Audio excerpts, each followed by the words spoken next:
Ladybot was 12, she had a big crush on the smartest girl in her grade. The girl was in the gifted program, so Ladybot assumed she loved books. Ladybot decided to show up for class carrying a huge stack of books, more than she could carry. Every time she opened her locker, books would come spilling out, but Ladybot's crush didn't seem to notice. Ladybot then stepped things up by joining her track team, getting the same haircut, and studying really hard to get into the gifted program. But in the end, Ladybot's crush shut her down by declaring she was straight and moving away. The worst part was, Ladybot's mom wouldn't let her quit the track team or the gifted program. Legna came home after school one day and no one was home. At least, Legna thought no one was home. He went down the hall to check the rooms and saw his dad drunk. He was in a horse onesie watching My Little Pony and yelling at the screen about how to solve friendship problems. Legna walked away and didn't even mention it to him later. So my friend Tate, who is a hitchhiker who hitchhikes across America, one day messaged me on Facebook and gave me a phone number I could call in order to talk to him.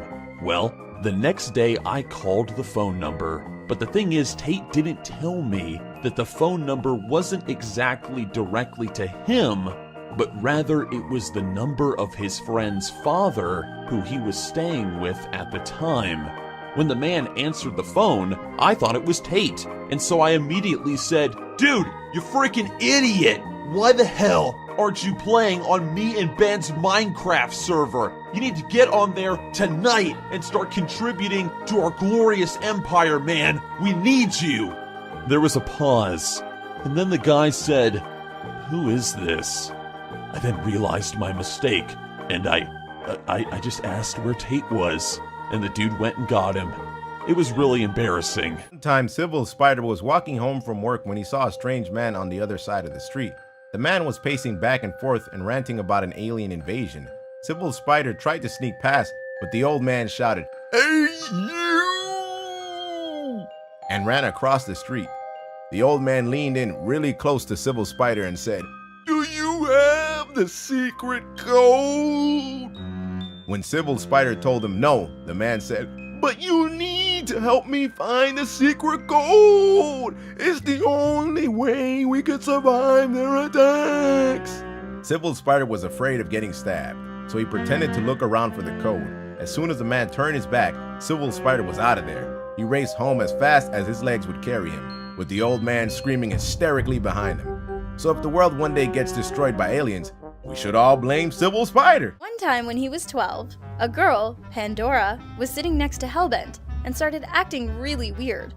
She took his papers and drew hearts on them while he wasn't looking, and would always hold his hand. During the day, they were learning about fractions and, out of nowhere, she yelled to him, "I love you, Hellbent!" It was the most awkward and embarrassing day of his life. Shortly after, they started dating. And they still are. When Pringle was a kid, he had a crush on a girl in his class. One day, his friend Sweet Commander told him to flirt with her so he could win her heart. As Pringle walked over to his crush, he exclaimed, "Hey girl, you look majestic, like a horse." Apparently he said that because he thought horses were the most majestic animal in the world. She replied, did you just say my face looks like a horse? After that, he froze in awkwardness, regretting his decision immediately.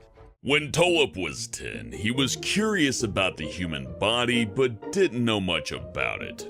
So one day, during his school's lunch period, he went to the bathroom, looked in the mirror, and lifted his shirt.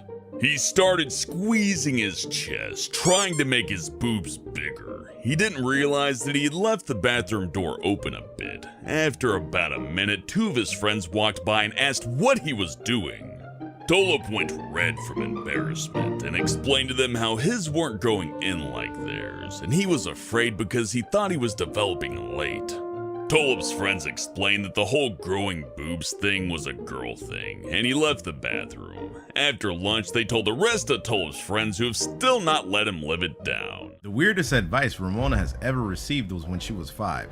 While talking to one of her friends, a guy they had never seen before said, "Never try to set up a camera, or you will have bad luck, small child." Being the naive child she was, Ramona asked him why. He looked at her with a very serious look, which got her scared.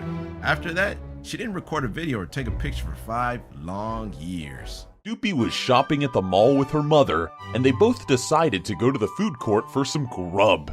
After getting their food and drinks, Doopy's mom went to the restroom, leaving her with their belongings. That's when Doopy noticed a woman in a subway uniform walking towards her.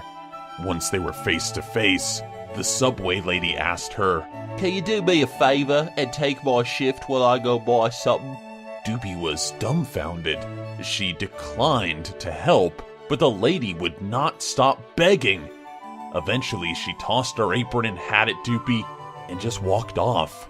Instead of going after the lady, she decided to put on the subway uniform. Why did she do this? Good question. I don't know. When Doopy's mom came back, she noticed her daughter was no longer at the table. She found her behind the subway counter, walked over and said, Yes, I'll get a my kid is in trouble to go." One time, Ghost Toast awoke in his dorm room to a very chilling image. As he opened his eyes one morning, he found a figure standing over his roommate, holding a clipboard and seemingly taking notes on it. The person then slowly turned around to look at Ghost Toast, but he couldn't recognize its face until it did something horrifying. As it looked at him, its whole face split open and it began screaming. There was no actual sound coming from its mouth, but he could feel it. He immediately retreated back under his covers, and when he finally had the courage to look again, it was gone. Needless to say, he couldn't fall back to sleep for a very long time. Salty Squid worked as a cleaning assistant at a zoo where visitors are handed small questionnaires that they can fill out to provide feedback. One of the questions is, what would make your visit better? Some people wrote down that they wanted the animals to move around more and hide less, and even suggestions for new animals such as bears, elephants and dolphins. The zoo was only 50 acres, so they would need a lot more space for those animals. One visitor even asked for dinosaurs. And of course, there was that one visitor who asked for better looking people at guest admissions. So Andy Mations was in a park and a random guy told her that he'd pay her $50 if she acted as if she went insane when she saw a fat male ballerina with a hairy body in public. At first Andy Mations thought, "Hey, this must be one of those YouTube pranks." and she did as she was told. Then she saw a fat hairy guy wearing a ballerina outfit and one of those obey hats, riding a skateboard. After she saw him, Andy Mations screamed and acted as if she fainted and dropped her iPhone 5 onto the hard brick floor. But little did she know, more people were told to do this as well. One of them even took off their clothes and all that was left was his underwear and glasses, and he jumped in a fountain. All they got in the end was a group of teenagers laughing at them. At least they gave him $50 in the end. Or so Andy Mations thought. Until she opened the envelope to find only $10 and a note saying, "Can't believe you fell for that," written in an almost fancy manner. One night, Civil Spider's mom and dad came home from a party when they were young, just drunk as hell. His mom went to bed first, but when his dad walked in, she was trying to pee in the wardrobe. He pulled her out and brought her to the bathroom. While she was in there, his dad went to bed, but later woke up to find his mom trying to take a dump on his head. Civil Spider's mom cringes so much when his dad tells that story. Salty Squid was grocery shopping when he saw a customer shoving crisps, sweets, and chocolates into a bag. He went to a cashier and told him that a morbidly obese man was stealing all of the sweets. Squid must have been blunt or something, because the cashier couldn't stop laughing at this news for like 5 minutes. By the time the cashier did stop laughing, the thief was walking out the front door. The cashier confronted the robber, but he kept on denying the deed. But eventually, Mr. Fat Man did admit that he had stolen the sweets, but he was willing to share the sweets with the two of them. The cashier said, "Fuck off," and Squid said, Nah. Snoopy once had to get babysat by her mom's friend's daughter, who was 5 years older than Snoopy. The babysitter turned up and the parents left, so it was just the two of them sitting in their house together. After a few minutes, Snoopy started sweating with anxiety, not sure what to say to this person. She decided to attempt some small, simple talk. The babysitter was sitting there, looking at her phone, when Snoopy suddenly blurted out, "I like dogs and reptiles also!" They were both startled by the sudden sound of her voice. The babysitter awkwardly replied, Cool, I do too." Snoopy stood up, said, "Cool beans," and then walked to her room. thankful the interaction was over. When Shima was 19, she dated this guy who wanted to ask her to marry him, but instead, he had their gay best friend do it for him. Now, she laughs about it. He later became her ex after he cheated on her. Another time, when Shima was 20, she dated an 18-year-old.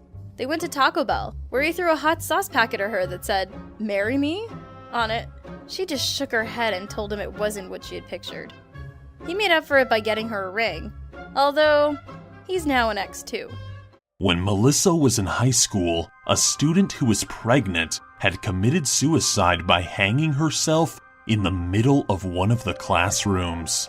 It was rumored that her ghost could be seen hanging there after dark. Well, she and her friend Gooby decided to sneak into school one night and investigate. They didn't notice anything unusual until they heard someone sobbing.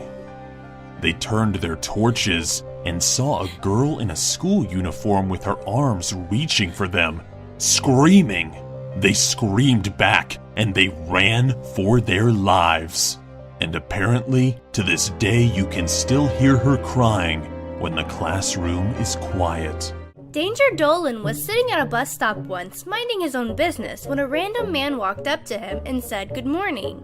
He said it back, thought nothing more of it, and the man walked away. 5 minutes later, the guy came back. He looked at Dolan with tears in his eyes and said, "I'm sorry for what I said earlier. I was drunk." Dolan was confused. He had no idea who this guy was. The guy then proceeded to stumble down the street, shaking his head and mumbling to himself. Gogak worked at a college cafeteria that served food buffet style. Under the tables with the food were cupboards with extra plates, spoons, and forks. One night, Gogak was cleaning the food tables after the cafeteria closed and opened the cupboard to get more plates. But instead of plates, he saw a half-naked girl who looked like a freshman playing Pokemon on a Game Boy Color. She screamed when Gogak saw her, crawled out of the cupboard, and bolted out of the cafeteria with the workers all staring at her.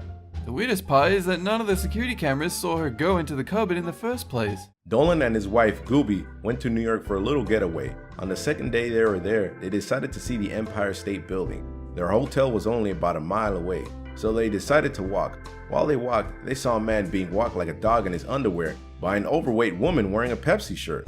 The weirdest part was that no one paid attention to them, as though it was an everyday thing. Back in the 90s, Gurgak was an associate working at a local department store. Russ Trolls were all the rage for some reason, and the store was advertising them for $14.99. There was also a knockoff brand by another company for $12.99. It didn't take long for a customer to get into an argument with the department manager because he swore that the Russ Trolls were $12.99, and he demanded he be sold one at $12.99. Soon into the argument, his wife stormed over to the manager and claimed she saw the TV and it showed that Roost Trolls were $12.99. A crowd gathered, and soon there were nearly 20 adults all yelling and demanding the trolls for $12.99. They actually ran down the doll aisle to grab them before the head of security told the crowd that he would take their names and phone numbers and give them a call once everything was sorted out. He offered to show them our copy of the ad, both TV and print, and a person yelled, "I don't need to see that! I know what I saw!" All of this to save $2 on a Roost Troll. Pandora once got a bucket of flour and put it up on a shelf in a pot plant so that it just looked like a regular plant. She then tied a string to the bucket and to a drawer handle so that if anybody opened her drawer, the flour would pour onto them. Well, her sister came along, opened it, and got absolutely covered in flour. She ended up getting pretty mad at Pandora, and she told her parents what she had done. Pandora was told not to do it again, but secretly, she's planning her next trap. One time, Snoopy went to her friend Ladybot's Halloween party. It was a small gathering, so they drank punch and decided to tell scary Halloween stories. During a particularly scary story, most likely about me, the lights flickered in the house, and then everything went black. They all searched for the fuse box, and Snoopy ended up in the basement. In the corner of the dark room, she saw a female figure standing alone. Snoopy called out to her, but she didn't answer. Suddenly the lights came back on, and she was gone. She had disappeared into thin air. Snoopy ran back upstairs, but nobody believed her on the account of it being Halloween. When Nixium was in 9th grade, he got a job collecting rocks for a local weirdo. How much he earned depended on how heavy the rocks were. If he found a 12-pound rock, he'd get $12, but if he found a 12-ounce one, he'd only get 20 cents. Nixium never asked why the man who hired him wanted these rocks, but he later found out the man liked throwing them off a bridge at cars. Eventually, police found out what he was doing and the man got arrested. Great news for drivers, but a bummer for Nixium's wallet. When Hellbent was younger, his uncle lived with his family for a short time. His uncle would occasionally get super drunk, and one time he came home late at night, making a lot of noise. Hellbent went downstairs to ask his uncle to be quiet. As he came downstairs, Hellbent found his uncle holding his pet goldfish in one hand and standing, staring at the wall. After a few seconds of swaying back and forth, he gripped the fish and threw it against the wall, screaming, "I choose you, goldfish!" He watched as his uncle then immediately passed out on the floor. Luckily, both the fish and his uncle made a full recovery. Andy was feeling creative and decided to prank her little sister, who was really into Harry Potter and always wanted to go to Hogwarts. Andy got out her pens and pencils and started drawing an official Hogwarts invitation. It had a stamp and everything. Andy finally finished the letter and she had to admit it looked good.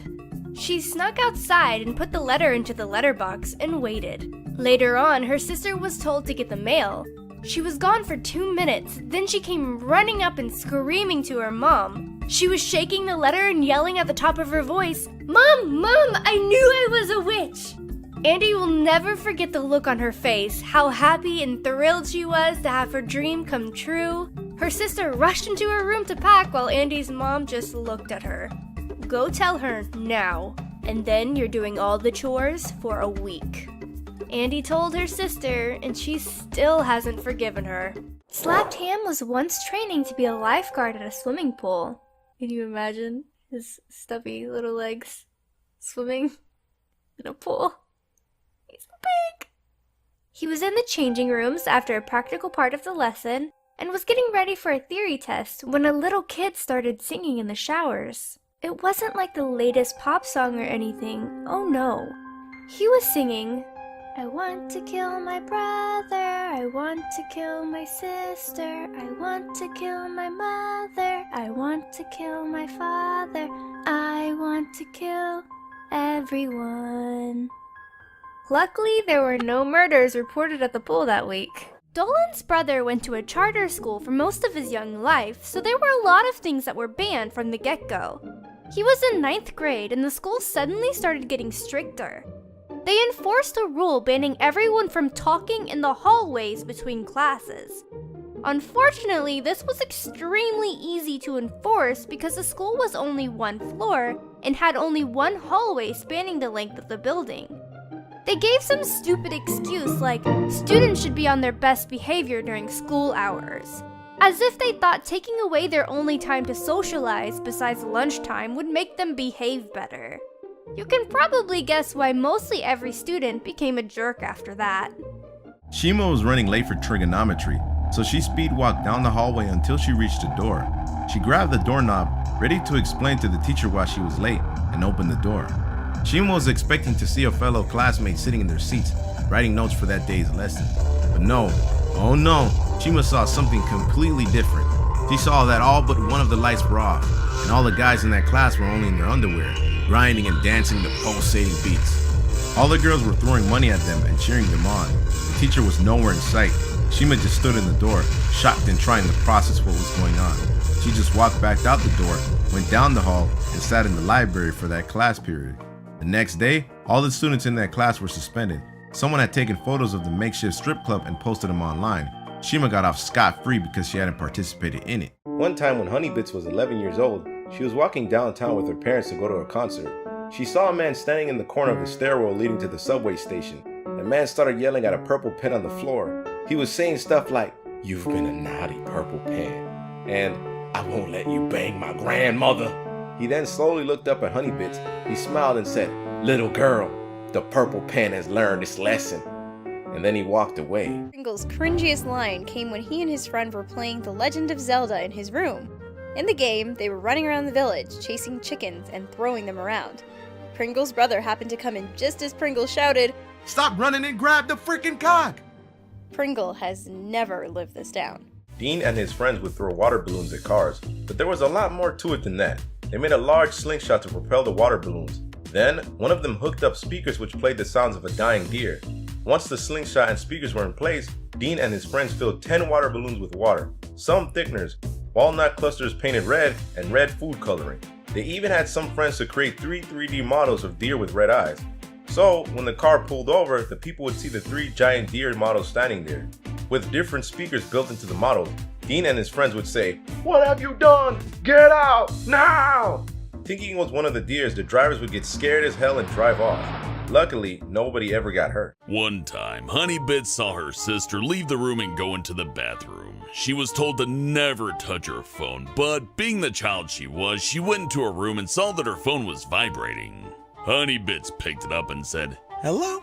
She heard a voice say, "We are gonna have so much fun, babe. First we drink, then we go into my bedroom and, you know." Honeybits freaked out because if she told her mom, her sister would hate her forever. So she never did. Her boyfriend was drunk and thought her voice was her sister's, so Honeybits hung up and put the phone back on the bed. She walked out of the room quickly, having learned a lesson to never touch her sister's phone again. When Gooby's grandpa died, her grandma set up a shrine of him in their living room. Every time they visited, Gooby and her sister would say hi to the shrine as though their grandpa could still hear them. They soon started competing over who could say hi to the shrine the quickest. They figured whoever said it first obviously loved their grandpa more. Eventually, they got so competitive about it that they were shouting hi at their grandma's house as soon as they pulled up into the driveway. Gooby and Snoopy never knew who their grandpa's favorite grandchild was, so this competition was one way of figuring it out. There is no detention in Pandora's country, but there is a document that a parent needs to sign time to time. If a student gets a grade or does something bad, the teachers can write a warning in it. So, when Pandora got out of the classroom, her music teacher pushed the door closed behind her. Right after that happened, her homeroom teacher in front of her got in her way, so she stopped. Her homeroom teacher asked for her document, so Pandora gave it to her. She asked, "Oh, why do you need it?" After telling her that she was writing a warning that she closed the door and it was loud, Pandora thought it was a joke and laughed. Then she got another warning for laughing at her. The next day, Pandora got back to the teacher to show that the warnings had been signed by her mother, but got another warning after saying that her mother laughed after reading the first warning. Andy was at Walmart enjoying one of her favourite hobbies, shopping for video games. Suddenly, a middle-aged woman stormed up to Andy, dragging her 19-year-old daughter behind her. The woman started yelling at Andy, telling her she was a good-for-nothing lowlife who had gotten her daughter pregnant and dumped her. At the time, Andy was wearing a snapback cap and a thick jacket that concealed her figure. Oh my god, what a fashion faux pas. So the woman must have thought she was a boy. Halfway through the woman's rant, Andy rolled her eyes, removed her jacket and tied it around her waist. It took the woman a second to realize her mistake. The person she just blasted was actually a girl, and a minor no less. She apologized repeatedly and gave Andy $200 to not tell the cops about what happened. Needless to say, Andy scored quite a few new games that day. When they were teenagers, Dolan and Pringle were sitting on a train when a man got off without taking his groceries with him. They picked up the bag with the intention of handing it in, but Dolan spotted 2 bottles of vodka in it. They decided to try the vodka instead, and the next thing they knew, they were wandering the streets asking strangers things like, "Are you my parents?" and Are you a virgin?" Eventually, some police officers arrived to drive them home. Dolan then proceeded to puke all over the police officer's shoes. His parents were just a little annoyed at him when they got home. Slapped Ham's weirdest secret would be that he was once hit with a water bottle so hard that he turned partly blind and had temporary amnesia. That part wasn't secret, but what happened afterwards was. His mum told him that when she brought him home after his concussion, he immediately fell in love with a beautiful blonde girl in the house. It turned out he hit his head so severely that the love of his life was actually just a mop that they kept next to the door. When Legner was in 8th grade, he just couldn't keep his grades up. His parents had made numerous attempts to right the issues such as tutoring and even testing for learning disabilities. All had failed, much like his test scores. So his dad decided that it was time for a new approach. He punished Legner by making him stand on a street corner with a sign displaying his grades. Legner actually chose this punishment over the other option, which was to forego his cell phone for 2 weeks. Soon after, his family got a visit from Child Protective Services who wanted to check up on Legner's well-being after word spread about the strange punishment.